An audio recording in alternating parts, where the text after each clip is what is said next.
Hello and welcome. Today I am joined by Marc Pugh, who is a former pro footballer and now known as the Foodie footballer. So Marc, how are you doing? I'm really well, thank you. Yourself? Doing well, doing very well. As we were saying before, weather's decent, it's still holding out, and hoping it's going to hold out for another week for my wedding. So let's see how that goes. Fingers crossed. It's been good, and yeah, hope it's a great occasion next week. I'm sure it will be. Yeah, no, it's good. So no, I mean your story is really interesting, and like we got connected by a friend of mine who you've been helping them with their nutrition, which I think is really cool. So we'll get round to that bit of it. But you're the second professional footballer I've had on. I had Clint Hill on, who I used to go to school with a couple of years ago now. So I'm really looking forward to hearing more about your story. And so tell me, like, what was your journey into pro football? Yeah, so I got given my first pair of football boots at 4 years old. I was obsessed with it. It was called a Rossendale Academy back then. We had some really good coaches, and it was just basically working on your technical side of your game, Cruyff turns, chops, that type of thing. And I implemented that as my career went on, and it just became really natural to me. So, 4 years old, went to Rossendale Academy and just absolutely loved it ever since. Really, my mum and dad were big football fans. They'd drive me here, there, and everywhere. You know what it's like, and a lot of parents, especially in modern day football. I speak to some academy parents, and they're like, "Yeah, they train 3 times a week. They've got games Saturday, Sunday, and it's a real tough role for a parent. But if you're passionate about it, and the kid just first and foremost, the kid enjoys it, then it's amazing what you can achieve. And from there, I spent loads of time playing grassroots football up until the age of about 13, 14. I went for a short trial with Bury at 13, told it wasn't good enough. Went back to grassroots, and then playing grassroots, I remember scoring 10 goals against Bay Cup Borough.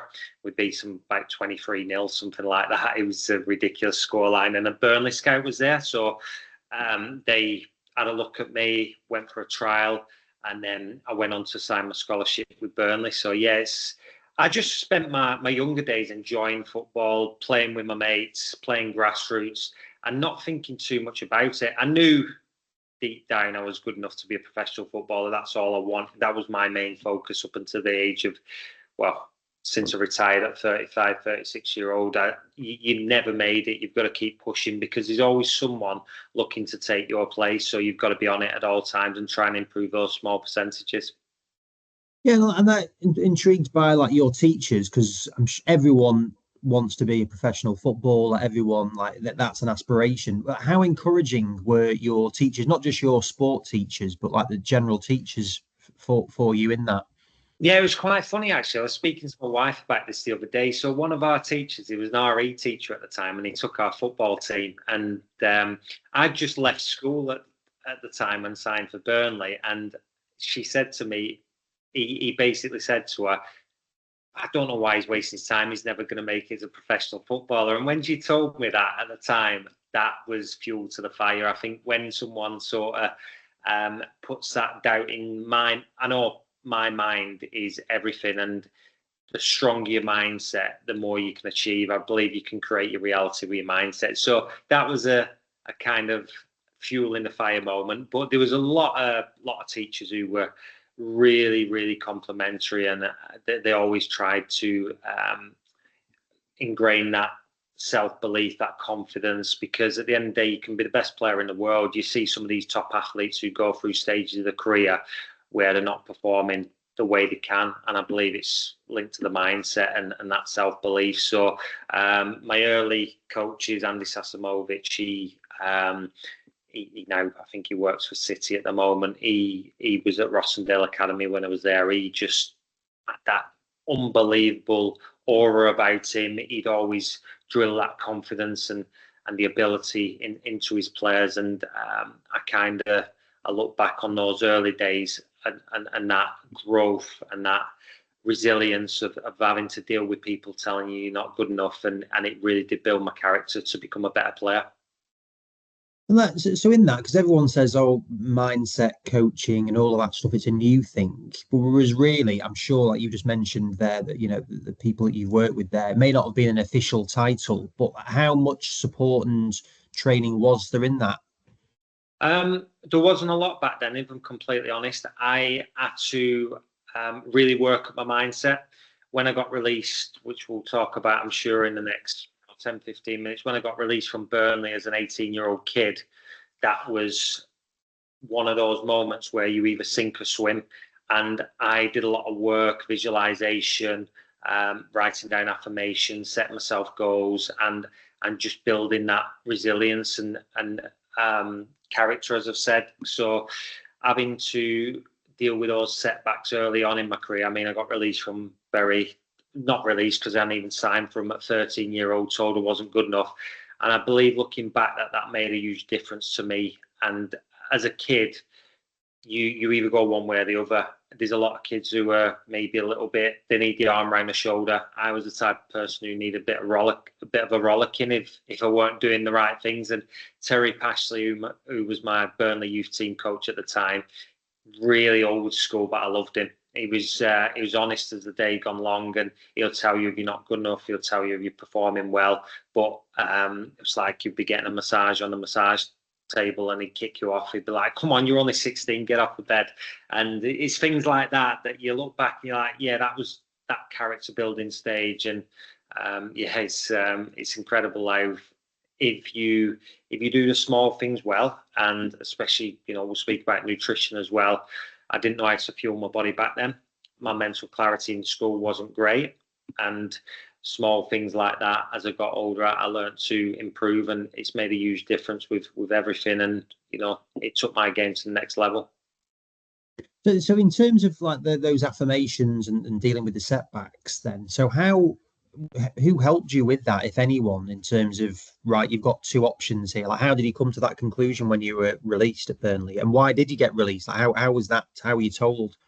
Yeah, I just educated myself a lot, to be honest. Over the course of the years, we'd have psychologists come in. I never really did any one-to-ones with psychologists or anything like that.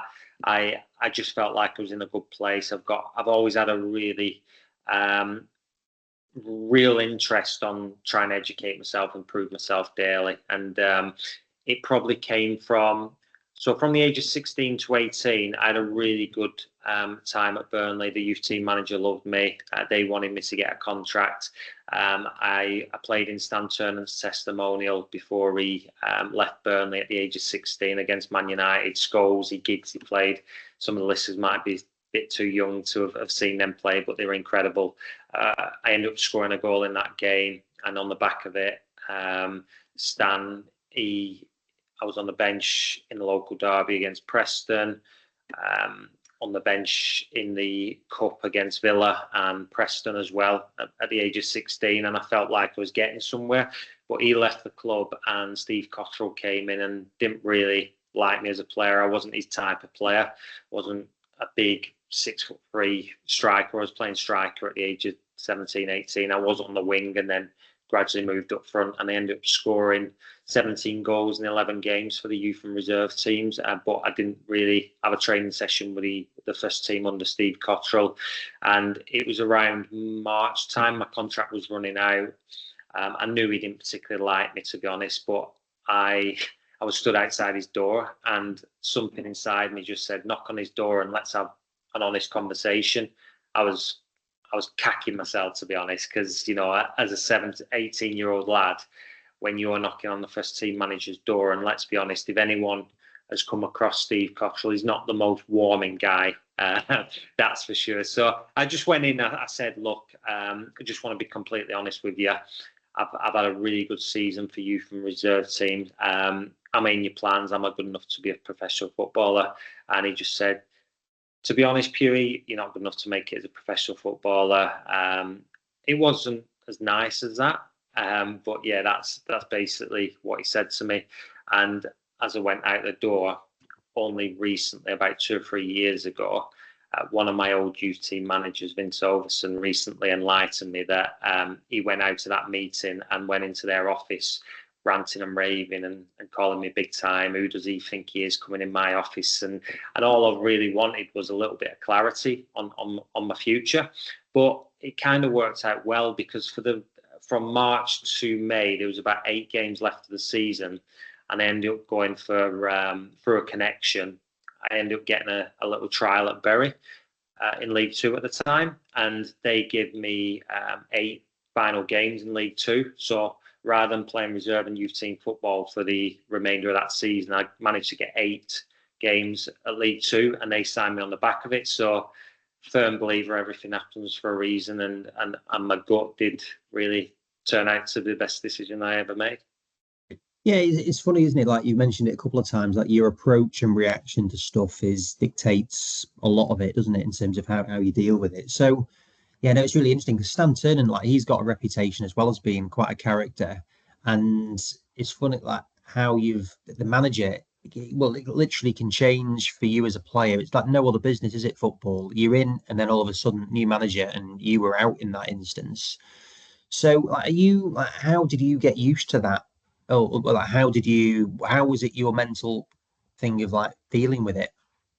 I was so desperate and determined and obsessed with becoming a professional footballer, and money was never my motivation either. I was doing it for the love of the game, and I think if you love something enough and you want to be, whether it be a footballer, businessman, entrepreneur, whatever it may be, if you're obsessed with it and passionate, then the rest comes. So I just had that ultimate drive to be the best version of myself every single day. I took every training session like it was my last. I'm one of these people that I like to live in the present and not worry about what's coming and what's gone. And I really live in that moment and try and implement small change every day. It's like your goal setting. So every day I'd say to myself, I'd write down my goals. And if we've had a training session, as a winger or an attacking player, you want to improve in some way every single day. So whether it's 10 shots with your left foot, 10 shots with your right foot for 10, 15 minutes after training, whether it's doing a crossing drill, bit of finishing, whatever, you've got to try and improve. And because people are always trying to catch you up, so you've got to stay ahead of the game. So, difficult times, really difficult times from the age of probably 16 to 24. When I really got settled with Bournemouth, there was a lot of rejection, a lot of setbacks. Various managers told I wasn't good enough, and it definitely inspired me. It added to that fire of me wanting to be a footballer and prove people wrong. And so during that period, because it's quite a long period, isn't it, where you kind of you're dotting around and on it. So how were you happy in that time? Like how happy were you with what you were doing? Really happy. Strangely enough, I love having to deal with adversity, and I mean at the time I look back and it's probably tougher for my missus and family and people in around you, because they're looking from the outside and I'm doing everything. I can go to work, I can try and create change and a better life for my family. Whereas when they're not knowing what's going on from day to day, I could come home and say, I trained brilliantly, absolute quality this week, had a really good week. And then I'm turning around on Saturday saying, not even in the squad. They must be thinking, what on earth's going on here? We're not really progressing. But I knew deep down in my mind that there was something there. And even so, we go, when I was at Bury, I ended up rejecting my contract. My agent said there's quite a bit of interest in you. This was 6 months into my contract. I signed 1 year after leaving Burnley with Bury. 6 months into it, it was around Christmas time actually. They offered me a new deal, and I was a 19-year-old kid. I took the advice of my agent. Anyway, they mentioned in the press that I'd rejected my contract. I got dropped from the squad. I got my car scratched from Bury fans. My missus got hurled abuse at in Bury. She worked in Halifax at the time. So that was a difficult period for a 19-year-old kid to deal with. And when I got dropped again, believe that everything happens for a reason, and I've got strong faith as well. I ended up playing a reserve game against Man City. I scored 2 goals, and the Shrewsbury manager was watching me, and they signed me on a 3-year contract on the back of it. So yeah, it's amazing if you align yourself with the positives of every situation. Any negative can be turned into a positive if you flip it. I think that's what I've always been quite good at, flipping that negative and turn it into a positive. You know, if you've had a bad day at the office, there's always tomorrow. It's not about focusing what's been and gone, and really just improve those small percentages every day, as I always bang on about.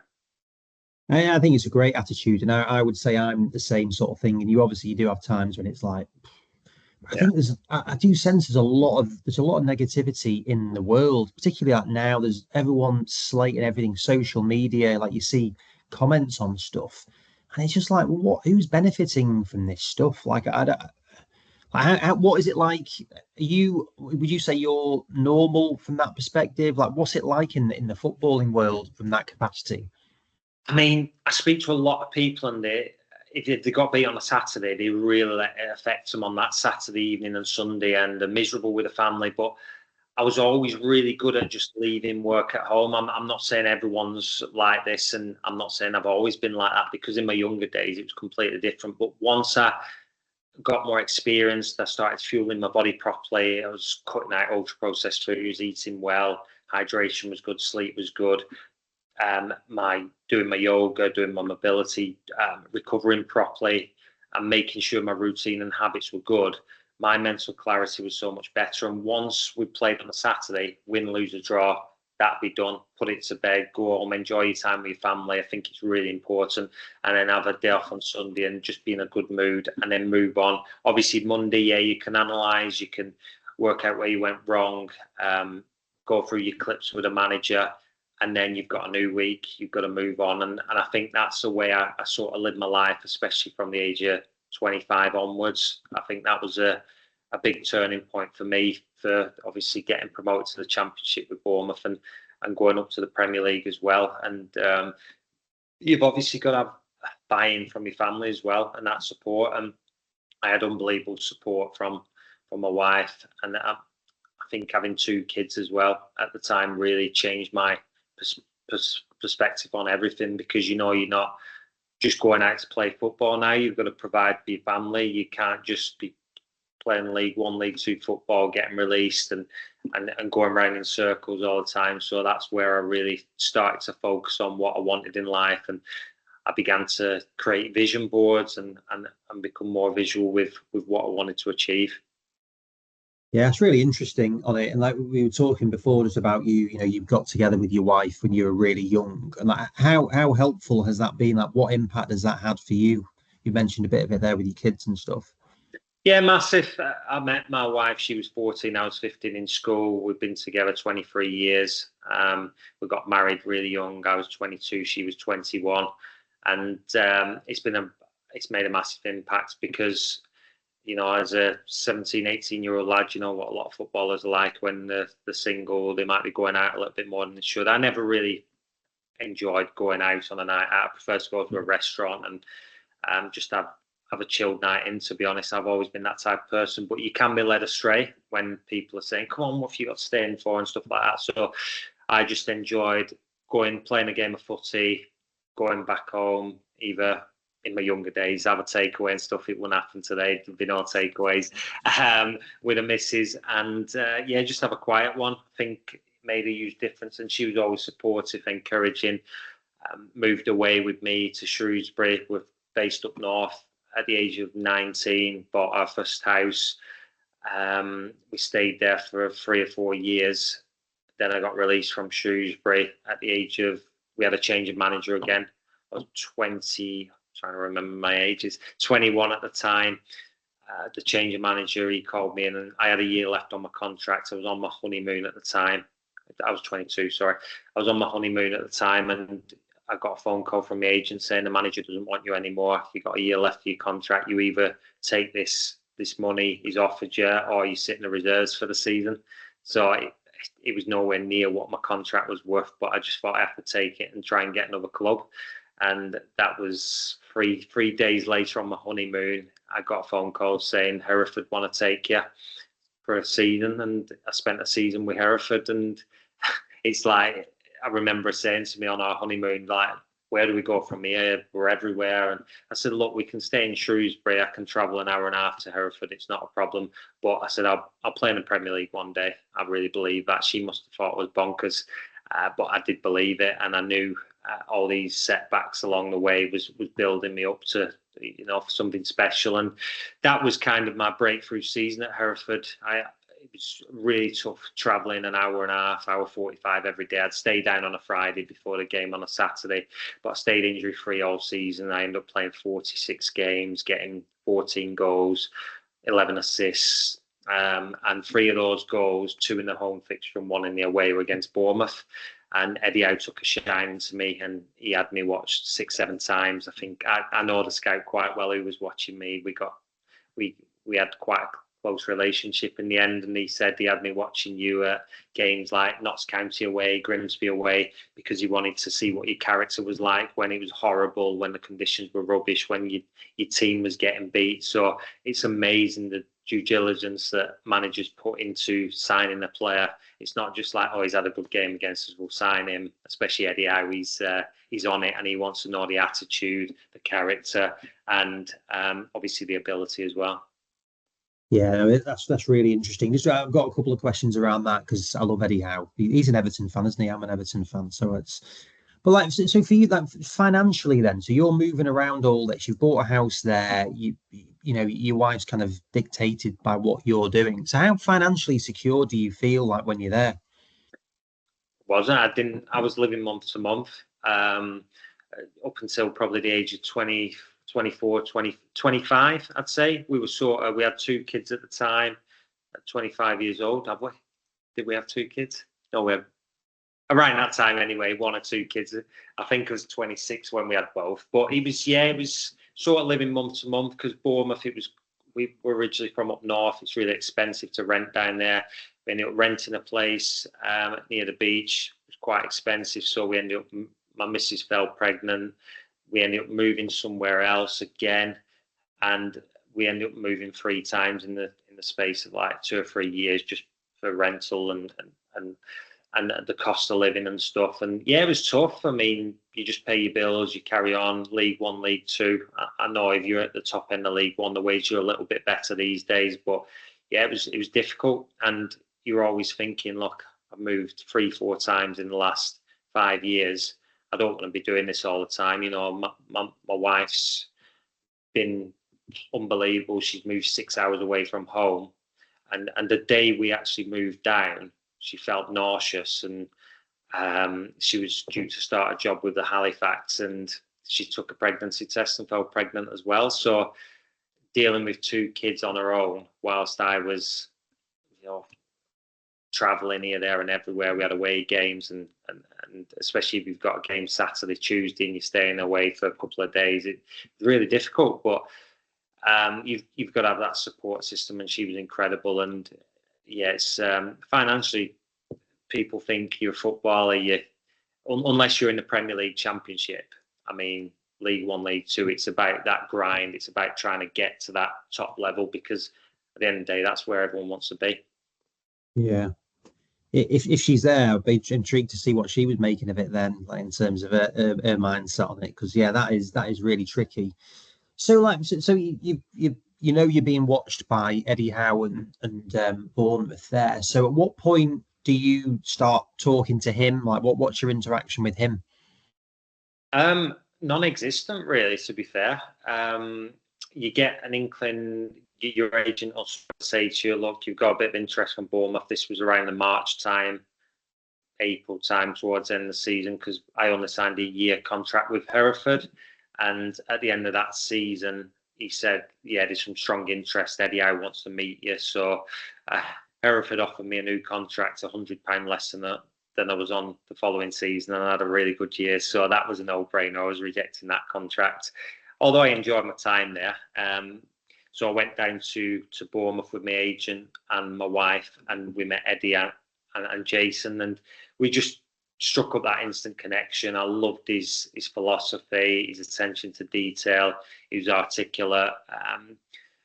Him and Jason, they have that real good aura about them that you could have a little bit of a banter with them. They're really interested in your family situation and off the field as well as on the field, and you could tell he was going to be, the way he spoke, how passionate and obsessed he was with his coaching and the willingness to improve his players. So we just struck it off straight away, and I loved it. And it was a real difficult decision because it was a million miles away from home and we didn't know what was going to happen. It was obviously hard for my missus because I moved her away from home, her family, and I've been released from a football club. So to sort of say to her, look, this is going to be the one, it was kind of difficult, but we just went with it, and we're quite open-minded people as well. And like financially then, so you're talking about £100 drop. It's obviously you're not on massive numbers. So what was the how big an increase is it when you go into for that offer? Yeah, not a massive increase, to be honest. And to be honest, it was because they'd just been promoted to League One. That's the reason I signed from as well. I was in League Two when we played against, it was Hereford Bournemouth. They ended up winning the league. They were on like a 20+ unbeaten record, and we beat them. And I just thought they've got a real good when we played against them, that team unity and the work ethic they had was something I wanted to get involved in. And yeah, I mean, due to the cost of living, it wouldn't have been an awful lot of difference, to be honest. And yeah, it's literally we were living month to month. It was not like, oh, we can save 400 or 500 quid here and there. It was not the case at all. So it was the opportunity more than anything. I wanted to climb that ladder, and I think it was a great opportunity. And it was when Eddie left 4 or 5 months later, he went to Burnley, and I just signed for Bournemouth. I thought, oh, here we go again. So yeah, what did happen then? So yeah, he moved to Burnley, and Jason Tyndall was on the phone all the time to me saying, we've got your number, we got your shirt up, and the typical type of lad he is, just banter. But I think they did want to re-sign me, but they ended up going for championship experience instead, because I'd never tested myself at championship level. They signed Keith Treacy. I think it was the time they signed Treacy, Charlie Austin, and I think Danny Ings might have gone at the time as well. So nothing really materialised with that. And again, firm believer, everything happens for a reason. And around that time as well, when they left, I was on about 11, I think it was about 11 goals by Christmas time. And as a left winger, really good statistics. I've got loads of assists, loads of interest. West Ham, Villa, there was a couple of Premier League clubs tracking me. And I ended up scoring another 2 goals against Leyton Orient. And there was about 2 minutes left of the game. And as I've crossed the ball in, there was a raised sprinkler, and I've gone over the top of it with my knee, and it's took a massive gash out of my knee.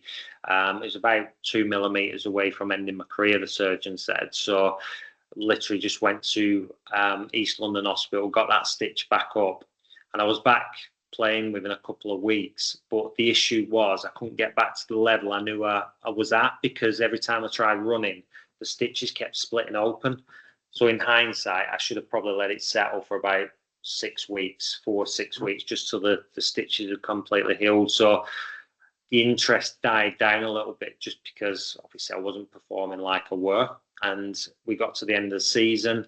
I ended up rejecting another contract, and because Eddie'd left, I weren't sure what was going on. I knew they were trying to pull the wool over my eyes a little bit with the deal they've offered me, because we just had the new Russian come in and take over, and I knew players ran a little bit more money than myself. We lost to Huddersfield in the playoff semi-final. I came off the bench that year, I think it was. So there was a lot happening between Eddie leaving and Eddie coming back. And yeah, so I was still I had about another 12 months, 18 months on my contract when he came back. And as soon as he came back, I signed my deal that evening. It was bizarre. Yeah, because he's a young bloke, isn't he, Eddie Howe? Like, he must have been really young then himself. He must have been like in his early mid 30s or something.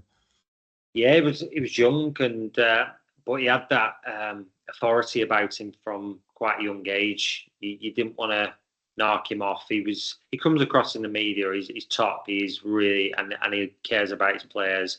He cares about the way they perform.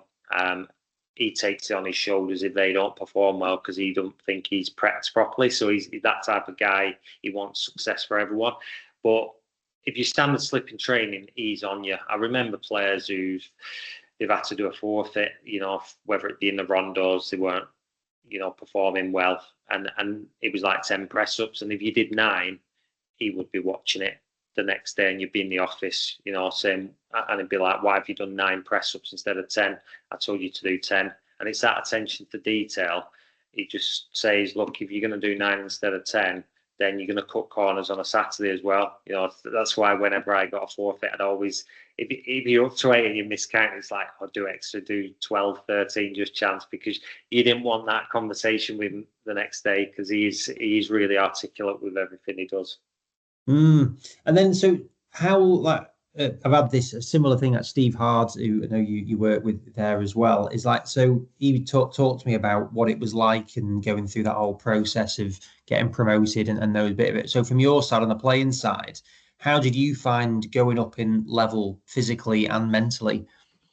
Yeah, it was something I needed to improve on, because probably up until the age of 25, I was brilliant for 70 minutes. And then that last 20, 25 minutes, I was like, I'm absolutely shattered here. I'm blowing up. But as an athlete, you should be able to run, especially 100 minutes in modern day football, because the amount of time they had on, it's ridiculous.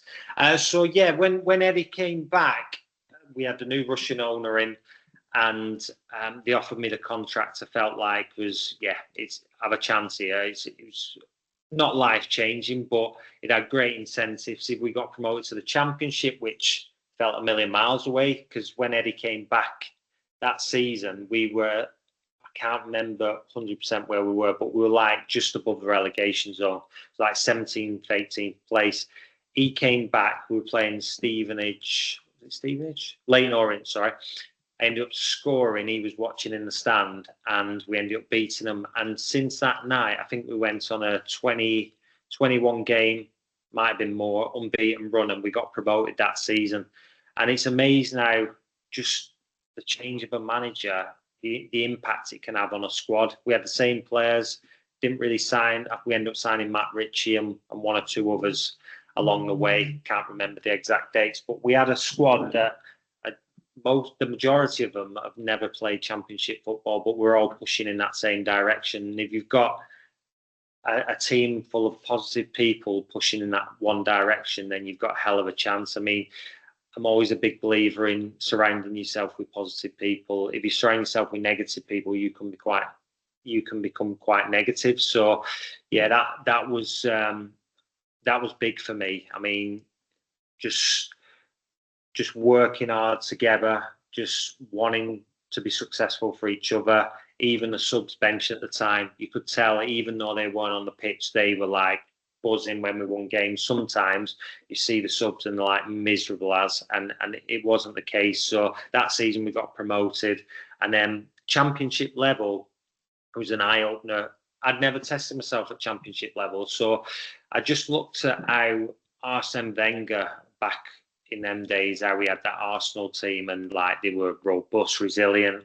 I looked into what they were doing and stuff, and obviously there was a big focus on nutrition. He was the first manager to really bring nutrition in, so I decided to do an 18-module diploma on nutrition, fueling performance, recovery and overall health. And since doing that, I started implementing small changes, cutting ultra-processed foods out, avoiding energy gels and energy drinks, and just going for as natural as possible, focusing on my recovery, getting my ginger shots in, turmeric, black pepper, lemon, just making sure I was ticking as many boxes as possible, and my recovery improved. My distance running games, high speed running, sprint speed, everything was improving. So I just began to take more notice of it. I cut out my takeaways, and I became obsessed with what I was fueling my body with, and I stayed injury free. I was robust, and obviously you can't just do the nutrition part. It's right, let's look into hydration, routine, habits, sleep, and those small things every day, I believe, add up to big results. So yeah, I just became, I'm such a bad loser as well. I love winning, and that feeling of winning, it just, from the age of 26, it became more and more important to me. So you're doing that, so it sounds like you've taken that on yourself in terms of that. So how does that link in with the performance team or the medical team or whatever it is? Like how do you communicate with them, or like, do they ask you why? Do they see why these numbers are all going up, or what's their involvement in it? Yeah, so we had loads of conversation over the years. The sports science team back then, Dan Hodges and his team were absolutely brilliant, and the physios, Steve Arge, you mentioned, they want you to be performing optimally and reaching peak performance all the time. So they're going above and beyond. We're bouncing ideas off each other all the time. The sports science team probably got sick of me, to be honest. I was never at the office asking about my data and this and that. So I'd always check my data every week, and I'd try different things to improve. I'd try the beetroot juice every day just to see how my running stats were, and that was a game changer as well. We've had some disagreements over the years as well, because back then I swore by having a double espresso before games, and they were saying it dehydrates you, it does this, it does that. I said, yeah, but if you're drinking coffee and you're topping up with water, it's got positive impacts for concentration, mental clarity, and so we had disagreements. And then a year or two later, they'd come to me and be like, oh yeah, have you seen this study on coffee on the impact it has on performance? I'm like, yeah, I knew that about 2 years ago. So, but yeah, no, I mean, when you've got that team and the sports science team, the physios, everyone around wants you to reach optimal performance. I mean, it got a lot better when we went to the championship as well, because we had the kitchen was so much better. We had the chef on site, and he'd be making whatever you wanted for breakfast. So you'd have your usual set out. You'd have turkey, mushrooms, scrambled eggs, your usual selection before training, porridge, fruits, whatever. But you could ask him to make whatever you wanted. He was there, an omelette if you want an omelette. So that got better. You'd have lunch after training. You'd have your own individual protein shakes made up based off your blood testing. So it's completely different to League Two and League One, where you've got to grab your own protein shake. You've got to focus on grabbing something healthy or prepping something healthy. But back then, I just grabbed something from the off license of the shop, whereas now, and from the age of 26, I'd make sure if I wasn't getting any food the following day, I'd be prepping it. I'd be doubling up my meals. And it's just that the small things, rather than sat around watching Netflix in the evenings, I'd be making small changes. I'll use this time to make my healthy snacks for a few days. Do you know what I mean? Yeah, no, it's yeah, it sounds really good. You sound like really mature, like from quite a young age. You sound like you kind of just because you wanted to be like that, but you were quite advanced from being quite a young person. Because a lot of people now don't do a lot of that stuff. And then there's a question as this, I thought was a really interesting point from Steve, is because Steve's was at the club throughout all that period, and he said he thinks there's arguably too many people in that sports science and medical team now, and that can cause its own issues. And that's what, I mean, I speak to a lot of my friends that work in sport, and you can see that I suppose it's hard. I think they find it really hard. So you as a player, like, what do you see when you're interacting with the sports science and team? Like, how are you observing them? What's the relationship like? How much do you notice if you can see that there's something off, there's any politics going on? Yeah, they have to have all the same buy-in, really. And I mean, you do get they're massive now, the teams. It's ridiculous. I mean, back when I was playing at Bournemouth, there was a nice balance, because you had your main S&C, you had his assistant, and then you'd have quite a few interns who they've educated. So they're kind of reading off the same hymn sheet. But whereas today, you've got like 10, 15 in each department, so you just never know where you're at. So I had a really positive, it's one of them things where I'd use each one of them just to see where they were at. I'd test people a little bit as well, because I felt like I was quite articulate, and I'd ask loads of questions on what do you think about this, what do you think about that, and yeah, you get different answers sometimes, but I felt like they were all bought into the same thing back then, so it was quite easy. And I'd generally go to the main S&C and his assistant most of the time, and then the interns would just monitor, you know, are the lads doing all their ice baths, and are they, you know, doing the gym sessions correctly, and they'll just be about. But the problem is you'd see all the time certain little individuals cutting corners, and it'll get back So there's always someone watching you in football, that's for sure. From players or from the team? Yeah, from players sometimes you'd be surprised. Yeah, especially from individuals that have just come to the club who just signed and they haven't been under Eddie Howe for a long period. They soon realise that you can't cut corners. It's because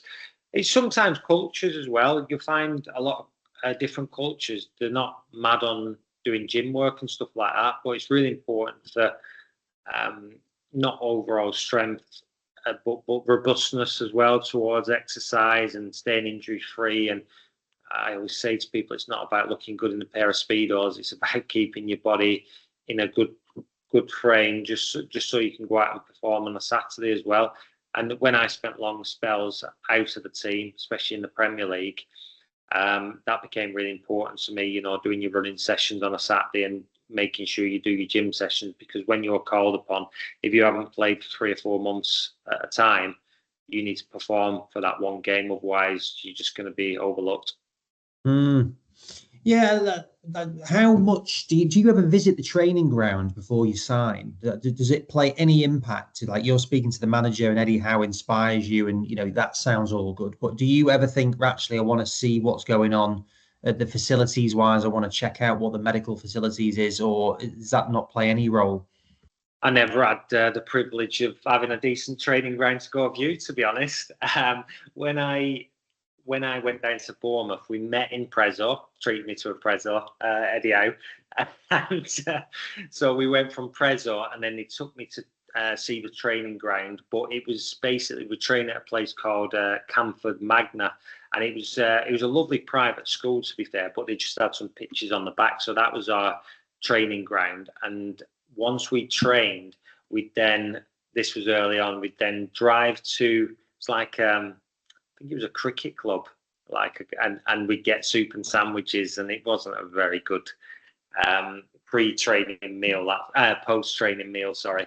So, and then we'd have to drive to the ground to do our gym session. So it was like 20-minute drive for your lunch, 20-minute drive for your gym session, and then I lived back up near the training ground. So it was like a bit of a commute to do your gym and then go back. So it was a long old day. But I mean, in modern day, I think it's got to tick all the boxes for the players. You see them, signing the contract with all the family, going to the ground, going to the training ground, meeting the players. So yeah, it's quite a process these days. Then you scored that really important goal as well in terms of like helping with promotion. So like, what was that experience like? Absolutely amazing. Absolutely. We spent a season in the Championship, finding our way a little bit, and then that following season we just went from strength to strength. We beat Huddersfield 4-0 first game of the season. I scored after, I think it was about 60 seconds. It was within seconds anyway. It was a quick goal, and when you score so early, you just breed confidence on the back of it. And I think we knew we were going to get promoted when we beat Birmingham 8-0 that season. We beat Fulham away 5-1, and then the evening of Bolton, as soon as we scored that first goal, the atmosphere was electric. I scored the goal, and then I think Callum Wilson and Matt Ritchie scored the other two. And it was just an incredible experience. I'd want every young aspiring athlete to enjoy. The promotion, especially from the Championships, the Premier League was one of those moments that you'll never forget. And it was just amazing to see how much of an impact it had on the fans as well. All the smiles on the faces, they were going mad, and they were all on the pitch. And then we went out in Bournemouth after, and the town was absolutely rammed, and it was amazing. We still had a game to play, bearing in mind, on the Saturday to win the league. So Tuesday night we beat Bolton 3-0. Probably had one too many drinks, some of the lads anyway. And I don't really drink these days. I weren't a big drinker back then, to be honest. I'd have the odd glass of wine. But then on the Saturday we ended up beating Charlton. I think it was 3-0 to win the league. So it was an unbelievable week, and I'll never forget it, that's for sure. Yeah, no, it's amazing. And I'll ask about the Premier League in a sec. But just to go back to the Eddie Howe things, like, what do you think is like, what is a good leader or manager? What does he do, or what did he do, or any managers that you've had that makes you go on a 20 odd game winning streak? What stops you from being near relegation to on this amazing run with all the same players? Yeah, he's willingness to improve himself every day and then improve his players. So he's first in the door, last out the door every day. He'll be in a, you know, back then I don't know whether he still does it. He'd do his gym session, he'd be in early, he'd keep himself right, get himself into that mental frame where he needs to be. He'd be watching back training sessions from the previous day. He'd be mapping out his session for the day, and some of his sessions were ridiculous.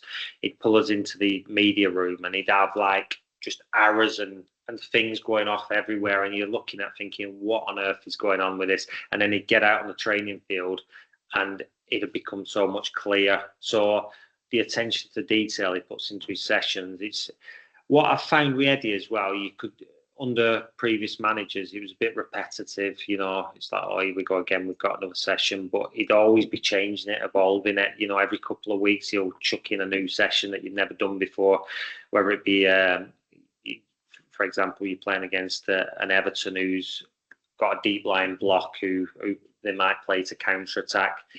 All the training sessions are based off the opposition, how we're going to hurt them, so you can do a counter attacking drill. If they're weak out wide, then work on a lot of 2v1 situations. You'll find with a lot of Eddie Howe teams, I don't know if you've seen it, they'll always use the overlapping fullback most of the time, unless it's obvious to come inside. Whereas I see a lot of players, it drives me mad, because I was a winger and I always used the fullback if it was on. They just come into ongoing traffic and just shoot against someone, whereas the overlap is pretty much in if you just play it at the right time. And so we work a lot on combination play, and whatever formation the opposition played on the Saturday, we'd do a lot of shape on the Friday, just based off how we were going to hurt them. So yeah, it was absolutely incredible with everything he did. Like, you see, as well as you mentioned, like he likes you and you're playing, and that's really good. Like the incident that you'd had with Cotterill, like how was Eddie Howe with the people that weren't in his plans or were peripheral? I mean, I think he'd be pretty honest with them, to be honest, and he'd have conversations, because going back to, I lose track of time these days. So it was either I think it was my second or third season. I didn't end up kicking a ball until the 27th of November. And that's a long period from pre-season. You know, it's like 3-4 months of doing. I weren't even in the squads. So I did 3-4 months of doing my running sessions, training all week, running on a Saturday, doing my gym on a Saturday, and then just sitting in the stand watching the lads perform. We just signed Jordan Hyde for 15 million and signed a few more players. As with most football clubs, you always try and evolve, sign a younger player. And I just knew, you know, I was 31 at the time. I knew I was fit, I was ready to go. And I just, you know, kept thinking, right, I will get that opportunity. So 27th of November, I got chucked in, either 27th or 24th, can't remember. I got chucked in against Leicester. They just won the league the season before. I had an absolute worldie, scored the goal, we beat them 1-0, and then I played pretty much every game since. So it's about being ready. And throughout that time, 3-4 months, even though I was out of the team, I never felt like I wanted to leave the club, because he'd always speak to me. He'd always be really encouraging in training, just saying, keep yourself right. I'd be playing 21s games as well every Tuesday, just to keep that match fitness, because you can do as much running as you want, but you've got to keep yourself match fit and be ready. And I think that made a huge difference to me, to be honest, just mentally more than anything as well, just to have a game, whether it's with the 21s, whether you're a 31-year-old or a 16-year-old, you want to be playing football. And I'm not just the type of person to sit in the stands and pick my money up, because I was on a decent wage then as well. I could have just been like, right, I've got 2 years left on my contract, I'll just sit here. But no, you can't be doing that. You've got to always try and improve. Yeah, and then so when you get in the Premier League, then what was like your first game in that? Like how did that feel mentally as well from that? Bearing in mind you'd been predicting that was going to happen. Yeah, I mean, it was like, yeah, this is what the Premier League's all about, because we played Villa and we absolutely battered them. We were by far the better team, but we lost 1-0.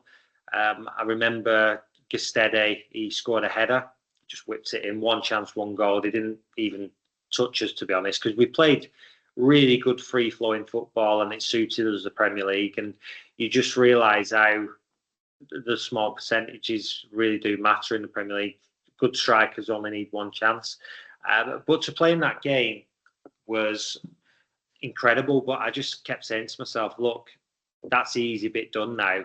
To stay in the Premier League, that's a tough bit, because it's all right getting to the Premier League, but if you're there a season and you're back to where you started, then it's not the way I want to go. So yeah, I was always trying to improve and stay in that team as well, because the more incentives come your way as well if you're in the team, whether it be being on match of the day, whether it be appearance fees, goal bonus, whatever whatever gets you going. I think you've just got to keep setting those goals, those mini goals, big goals, and stay at the top for as long as possible, because that's where everyone wants to be, testing themselves against best players in the world. Yeah, who is the best player that you've played with and against? Tough one. I mean, Nathan, AK's great defender. He was the best defender I think I've played with. Just on the ball, off the ball, quick. Wasn't the biggest, but had a great spring and great lad as well. Jermaine Defoe, probably unbelievable finisher. And I mean, I've played with some unbelievable players, but there wasn't anyone that you thought it was all our team was work ethic. A lot of lads that worked hard for each other. You look right across that team. We had Simon Francis in his prime, was excellent. Charlie Daniels, loved playing with him at left back. We had a great relationship. Steve Cook, Nathan Aki, centre backs. Tommy Elphick we had as well, who was a great captain. And you've got Dan Gosling, Harry Arter, Andrew Sermon. Not massive names, but just robust in midfield, brilliant. And then our wingers, we were spoiled for choice, really, because we had Matt Ritchie, myself, Ryan Fraser, Junior Stanislas, all really good wingers. And up front, Brett Pittman was an unbelievable finisher as well, Callum Wilson, and Jan Kermigan, who was just an absolute battering ram. So yeah, we had a real good balance to our team, and obviously have missed out some players as well who have brought so much to the squad. But it was a joy to be a part of. Yeah, no, it's really interesting. I remember we were doing some work with the chiropractic college, and we stayed at the Hilton where we'd stay, and Nathan was staying there. So I think he just signed at that point on it. So yeah, it's quite interesting seeing him. He was sat on his own doing whatever he was doing each evening on it. Yeah, no, it's interesting. And then I want to get on to your current stuff as well. But like, what would you say is your most memorable experience, whether it be in the Premier League or not? Yeah, I think I've got two that stand out. Scoring the goal against Bolton to get to the Premier League, and then my first Premier League goal against West Ham. We beat them 4-3. Callum Wilson scored a hat-trick that day. I started off on the bench actually that day and came on and ended up chopping Jenkinson and bending it in the far corner. So that was really memorable. And just playing against some of the players I played against, I think you mentioned it in your last question about best players I played against, and it's so tough to answer that, because I played against Ronaldo, Cristiano Ronaldo, I played against De Bruyne, David Silva, Ibrahimovic, Rooney, and they're all brilliant and wonderful in their own way. Fabregas, Hazard in his prime, he absolutely ripped us to shreds a couple of times. So it was just a joy to test yourself against those players, because I was never blessed with blistering pace. So I had to work at my game, add intelligence to it, come in the pockets, use my technical ability to beat fullbacks and get half a yard and cross the ball in. And in the Premier League, obviously, they're all ridiculously athletic, quick. Playing up against Kyle Walker as a right back, you know you're not going to do him for pace. You look at the likes of Vinicius, Real Madrid, one of the quickest players in the world, and Kyle Walker. So you've got to use your brain and add real intelligence to your game. So, and then that's what I tried to do. And it was a process and challenging at times, but it's definitely worth it. Yeah, no, it's amazing that all those players. I mean, it's just that era that you've played in. I love football now, and I've watched 4 matches. Gabby was reminding me of that this week, including the Newcastle Liverpool one, which was incredible. But it's I loved that era. I just thought all those players, it was a really, really amazing time on it. And so when you came to the end of what you were doing, you've now gone into doing this work in terms of helping other people with it. How did that come about? Yeah, so it was really difficult decision, to be honest, because I had offers on the table at the time, and I had a conversation with Eddie Howe at the time. He said, "You're far too good to retire," and he was trying to get me to carry on playing football and stuff. So I was at QPR at the time, which kind of swung my trajectory of what I wanted to do. So I signed a year contract with a year extension option, and 25 games into, I needed 26 games to get a new contract, and I was on 25. And on the Friday, COVID hit. I was due to play on the Saturday for my 26th game, and I didn't end up playing it. So we had sort of a mini break while COVID was going on, and then there were about 9 games left to go the season. We were sort of chasing. We're at 7th. We were just below the playoffs. We were in a really good place. Did a mini pre-season, got myself fit, and the manager pulled me and said, "Look, we're not going to keep you on the same contract you're on, so we can't play you for that game." So that was a bit of a kick in the teeth. They wanted to half my wages. I was traveling every day, 2 hours 45 on the M25. I stayed down a couple of times a week, and I just thought it seemed a little bit unfair to half my wages just because I missed out on that one game. And I kind of said, "Look, I don't believe that should be the case." He said, "Well, we've no fans in the stadium, and we're having to sell a Birese, we're having to sell a Brighty who went to Fenerbahce at the time." And I just said, "Yeah, but half my wages is basically doesn't seem worth it and stuff." And we had an honest conversation, and he just said, "Yeah, basically that's what it is." And I remember sitting in my car, and I'd had a conversation with my wife prior to this, and I just said I've kind of lost the buzz for it, really. So yeah, it was tough, and so I spent a bit of time away from football. I think 2-3 months. And she just said to me, "Why don't you just see if you've still got the buzz for it?" There was still no fans in the stadium at the time. So I ended up signing for Shrewsbury with Charlie Daniels, who were recently at Bournemouth as well. We both signed Shrewsbury under Sam Ricketts. And I was there about 3 months. Played, I think it was 7 games, got a goal and 3 assists, 8 games, something like that. So I was averaging 1 and 2, like assists and goals, and enjoying my football. And Sam Ricketts got sacked, and Steve Cotterill came in, who released me as a young kid. So it kind of put a nail in the coffin, really. We had a 40-minute conversation on the first day of training when he came in, and he was going around in circles and saying, I said, "Look, it's the best thing that ever happened to me. It's absolutely fine, getting released." And he was just saying how proud he was of the career I had and stuff like that. And I said, "Look, there's no hard feelings. We move on. Brilliant." But he said, "But one thing does stick out to me, though." I was like, "Oh, what's that?" He said, "I was in Bournemouth and I saw you in Zara and you completely pied me." I was like, "I wouldn't do that. I'm not the type of person to do that." He said, "You did. You looked straight at me and you pied me." I was like, "Right, okay." So we ended that conversation. He didn't play me, really. He played me in 1 cup game, and then he just basically, every time I was on the pitch, he was just shouting on at me and stuff. And yeah, it wasn't pleasant. So I agreed to mutually cancel my contract before we played Southampton I think it was a cup game. I went back home and stuff, and I was spending 3 weeks. Just before you go on to that, like I'm intrigued. Like when you find out that he's the manager, like how do you find out, and what happens? There was someone threw out a nasty rumor in the changing room saying, "Oh, I've heard Steve Cotterill's coming in." I said, "Not a chance, not a chance." And do they know your history? Do they know the history? They did. When I started telling them, we were just having a bit of a chuckle and stuff. And when he walks in the building, I'm like, "Oh my gosh," because I was telling. Look, I get on well with everyone, and I'm not the type of person to speak ill of anyone. But it wasn't a pleasant character to be in a changing room with. He'd not be pleasant to most of the lads. He's.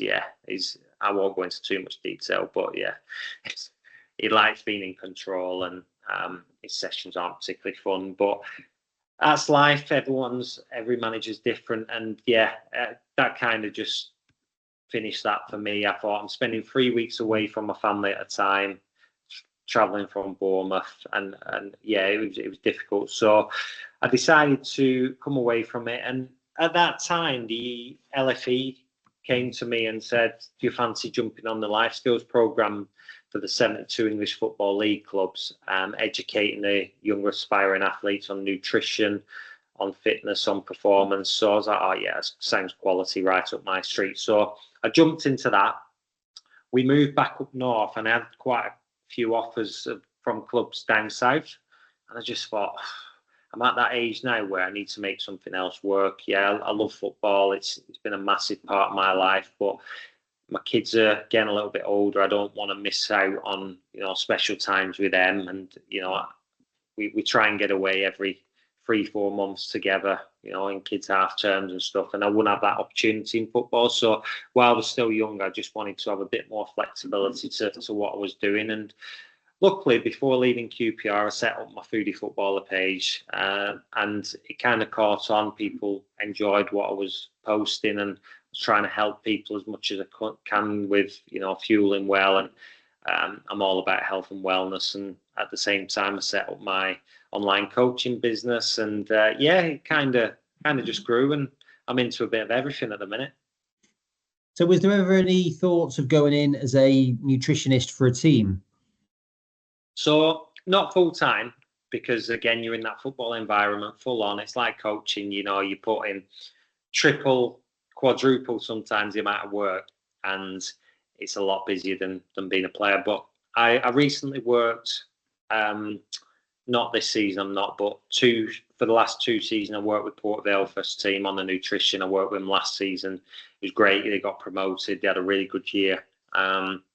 So I'm not working with them this year. They've sort of promoted an intern who was kind of learning his trade. Obviously, a little bit more cost effective as well. So I hope they do well again this season. So yeah, that was good to be a part of. I was involved doing body fats whenever they were doing pre-season training at a hotel, or they were away. I'd speak to the hotel and set their nutrition guidelines and stuff like that, and just speak to the players on pre-post match fueling, and make sure the food after training and stuff like that was on point. And yeah, that was a real good experience. I enjoyed that, but that was like going in once, twice a month, something like that, as opposed to being full time.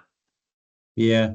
And so who do you work with now then? And how do you find who you do work with? Yeah, I mean, I get a lot from social media. So my online coaching, it's on my website. If people want to sign up, it's personalized plans based off their particular goal.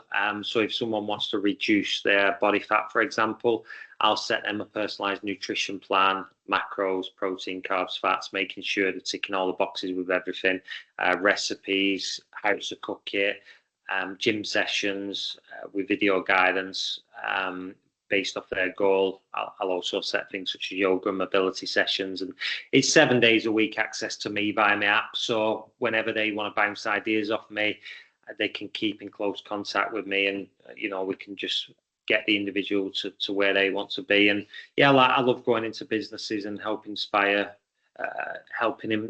businesses to reach peak performance through a good routine, lifestyle, habits, and making sure they're fueling the body properly. Because as we all know, if that brain fog creeps in, it's nasty. It's not good. You can't be as productive at work. So yeah, I'm just trying to inspire health wherever I can.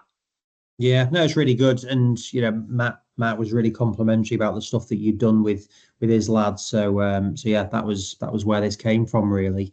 Yeah, look, Mark, I really appreciate your time on this. I love all these stories, and I enjoyed the Steve Cotterill one, and I may pick your brains on a bit more the insight off camera on that one.